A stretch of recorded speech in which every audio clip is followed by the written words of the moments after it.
You made it. I'm so excited. We're going to get right to it. Okay. On today's episode of Lead Stronger Longer, I am honored to sit down with John Bush. He is a remarkable leader. His journey proves that it is never too late to learn, to lead, and to grow. John has held roles as a manager, a coach, a teacher, a therapist, addictions counselor, and he's held these roles across industries, banking, corporate, church, mental health, nonprofits. His story is incredible. He has, in fact, built and flown his own airplane at the age of 60, and at 76, he earned his doctorate in psychology. I am so grateful to have you here today. Thank you and welcome. We always like to start with your favorite quote or mantra. What's yours? Oh my goodness. Well, there's a verse out of the Bible actually that I use that says, "Encourage one another and build each other up." That's my mantra. I Encourage one love another that. and build each other up. How does that show up? Give us tangible examples of how that shows up in your life. Well, we Valerie and I both, my wife and I both attempt to every time we run into somebody or meet someone, we'll say hello and try and see if we can start a conversation. We start conversation with strangers and promote a little bit of joy into people's lives and do that with all my friends and stay open and vulnerable to people so that they can be open and vulnerable back. I love that. I love that so much. And I do know that about both of you. One of the things that is an important way to teach is through story. And I love through this podcast to have guests like yourselves share a moment or a season that set you on your path. Now, yes, you've done a lot of a variety of different things. In fact, acting and creating, but there is a common theme that I know about you, and I would really love for you to share some brushstrokes of your personal story and maybe get into a little bit of the challenges or even the breakdown before that Mm. breakthrough. What's made a difference in your world? Well, probably the big arc of my story is that I had a spiritual experience in high school and went to a Christian college, graduated and headed for Pasadena, California to go to seminary for a couple of years. Or I went for a couple of years and I dropped out. And then I was in business for a long time, doing kinds of things. And I just yesterday was my 45th anniversary as a recovering alcoholic.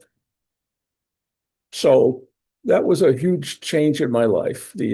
I think that I was searching. I was always searching for something spiritual or meaning wise and so on. And while I was very successful, I had a business and had a red sports car and all those kinds of things. I found myself really in the grip of an addiction. And when I got sober 45 years ago, it was a return to that question about spirituality and about, who am I and what am I doing in this world? And and who are those other people, and how do I fit in? All those kinds of things. So my journey after that really went that way. I went back to seminary. I finished the degree, became an addictions counselor, worked with and a minister, an ordained minister, and worked with lots and lots of people on their life journeys in different kinds of ways.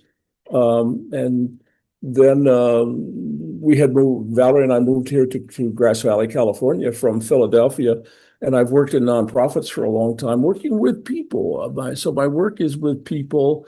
And I especially as I've gotten older, I'm very interested in older people. And, so many of my friends my peer age are saying, what's it all about? How do I make a difference?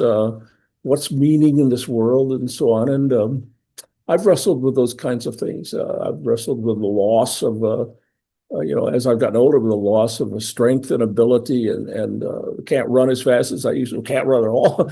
And how do you deal with those kinds of things? And that's kind of where I am now. Yeah, it's incredible to hear your journey. And I think that when leaders are in the trenches, they don't realize they can't see the forest, they can't see the whole picture. And I think that having a story like yours, 45 years, and for someone, so when you are a recovering addict, it's not that you identify yourself with that, because Mhm. clearly that's not a label. It's just a tool for you to expand your awareness That's and correct. to continue on a day-to-day basis to actuate and activate your potential. And I think that that is so crucial in the power of what you teach and how you keep learning as a leader, as a teacher, as a mentor, as an individual who genuinely cares deeply about the other person, no matter who they are.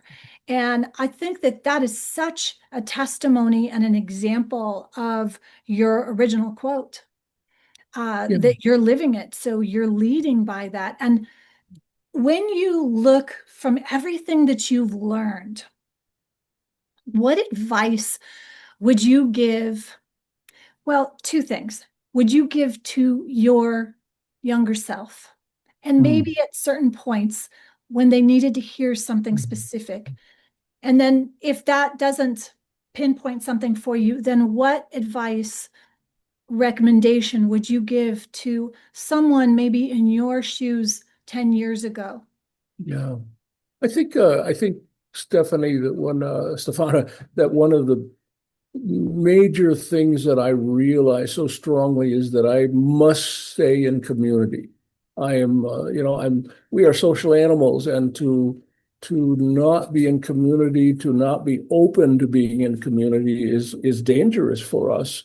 Mhm. I look back, if I go back to my childhood, and we won't go into all that, but it was pretty bad, and I really shut down and got into my head and lived there for a long time and didn't have interpersonal connections with people. And when the kind of the crux of joining of my sobriety beginning was to join a group of people and open up and become vulnerable and for the first time in my life, fully vulnerable. And I've realized, and I've that's gone on through my whole life. I must have people. And so my advice to everyone is you've got to have strong social networks. You've got to have those friends, those families, those people that you can be real with and vulnerable with. Um, if we're in trouble if we stay alone. Absolutely. And if we stay siloed by the information that we get, I think it's so important what you said to get out of your head. You gave us the example of you being in your head. I think we can all relate to that in Yeah. any circumstance or situation when we get stuck in our head and out of our own life and we forget to look and to be and to connect. And a lot of times that's perpetuated in a culture and with nefarious interests who don't want you leading a life where you are expanding and encouraging others. Because a lot of what ways that people are controlled are by fear and ignorance. And the moment you Exactly. connect with another in a genuine and encouraging way, and you build with intention and lead a strong family, a strong community, and look Absolutely. for that and start to cultivate and create that, Mhm. immediately that shatters the fear. It shatters this false idea that you are alone and that you are not going to make it and then you're not safe.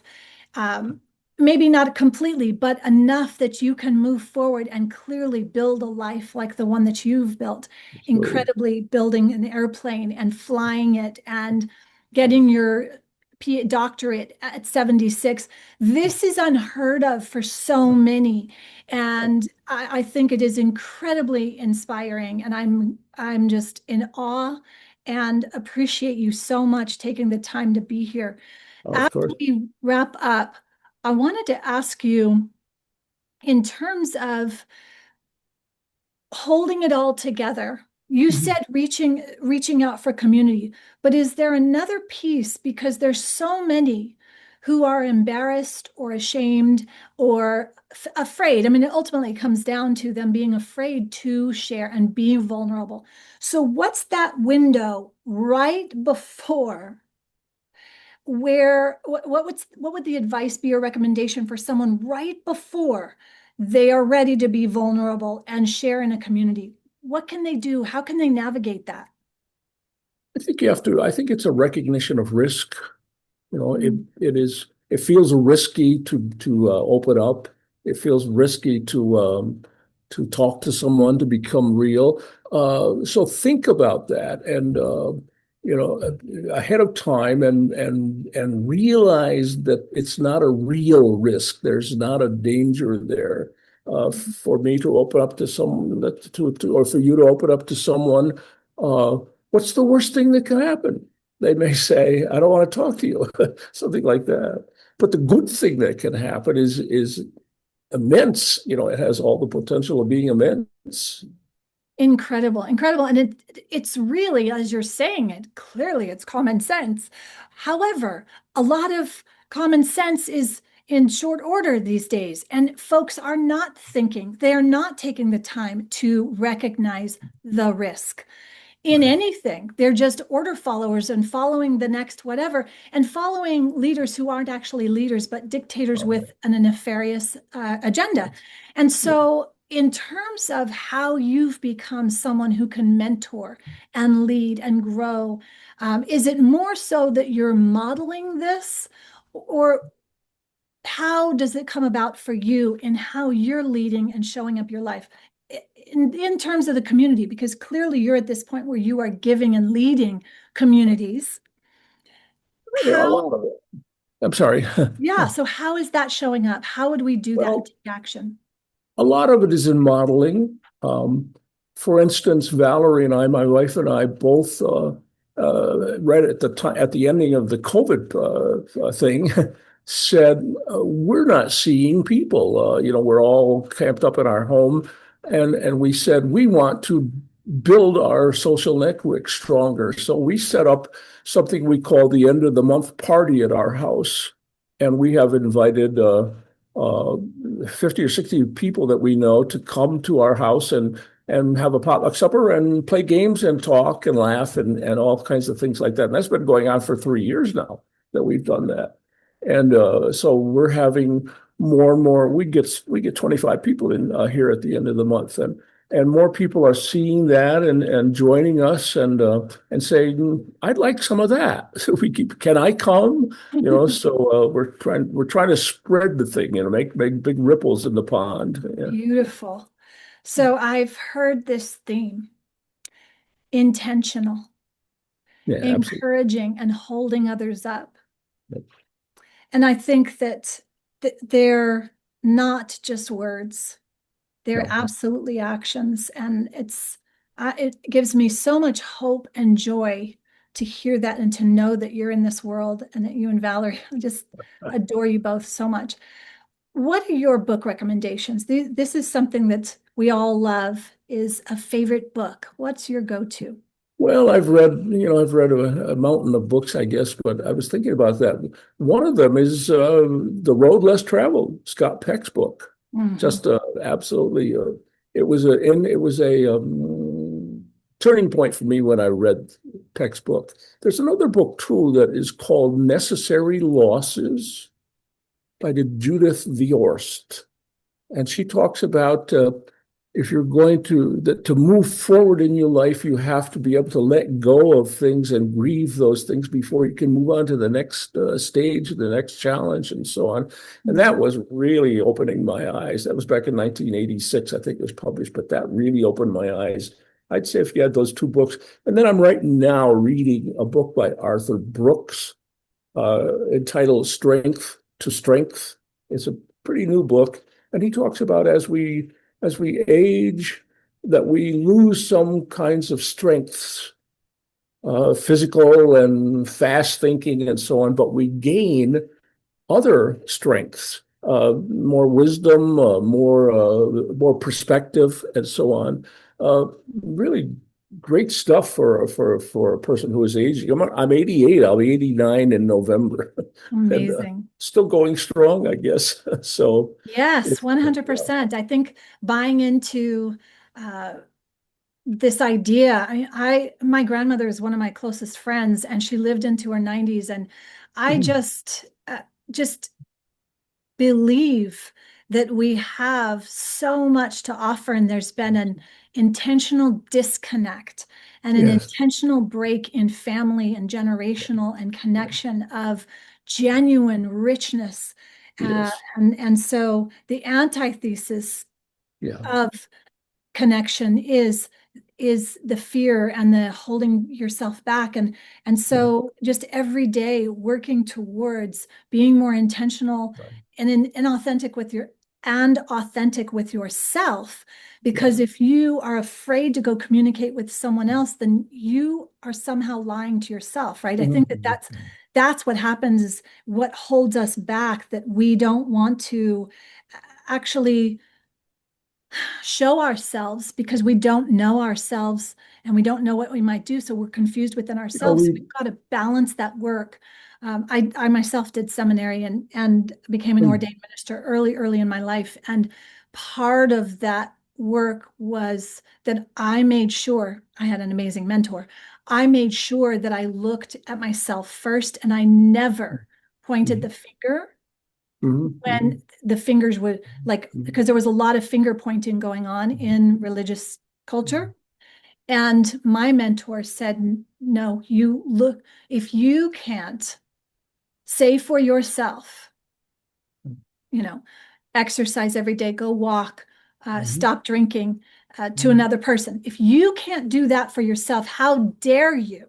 How dare you say that to another? And that's what I say to these big guys, these billionaires, and that are saying that they want to, euthanize in Canada, or don't go to the, you shouldn't be driving your car, and yet you're flying in planes and all this nonsense. Mhm. You have to lead yourself first, and do what's right first, and do what's moral first. Don't you dare preach to another, unless you're walking the walk and talking the talk. And John, I feel that you and Valerie are, um, in the hundreds and hundreds of people that I meet on a regular basis, you are the two that every single time I've met with you and spoken with you, you walk the talk. Yeah. You never point the finger, and you are there living and leading your life from everything you speak about. And I think that that should be encouraging. And everyone should want to get to know you and reach out to both you and Valerie. You have amazing projects coming in. And as we wrap up, how can folks reach you? What's the best way for them to follow up? Well, I think we have sent you a link. There is a link that they can reach me. Um, Okay. Should I have them go to the next level with that project?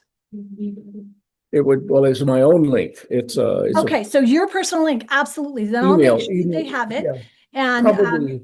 yeah, I'm sorry. fantastic. No, go ahead. Email me at Dr. John, Dr. John at mythirdact.life. Mm, I love that. Say it one more time, just so the podcast has it. Dr. John at mythirdact.life. Perfect. And I'll be happy to talk. I love it. I can speak from experience. This gentleman is the most authentic and willing to share. So if you need someone, we have another resource, and I love that. I try to make myself a resource and available for those that genuinely want to be leading Right. themselves and leading a positive, profound Yes. impact. And so, John, thank you so much for your inspiring stories and perseverance. I'm sure I could ask so many other questions. I, of course, wanted to get into the airplane, but maybe another time. But your Yeah. story of really just evolving and finding the before and the after of where you came from, that's incredibly inspiring, and the Mhm. genuine lifelong growth that you Yeah. have embodied for your own And I life. ain't done yet. Ain't done yet. That's right. Well, yes, exactly. And leaders, remember, you're not your age. You're not your titles. You're not. You're not your Absolutely. circumstances, you're That's right. not identities. You are you, and you're not your circumstance. It's yeah, never define yourself by your age or what's possible. You don't know what's possible until you commit and you connect Yes. and keep growing. So from your words, I encourage and hope everyone will reflect on John's incredible message and take bold and powerful steps in your own leadership journey and legacy. Until next time, lead stronger, longer. Thank you. Thank you.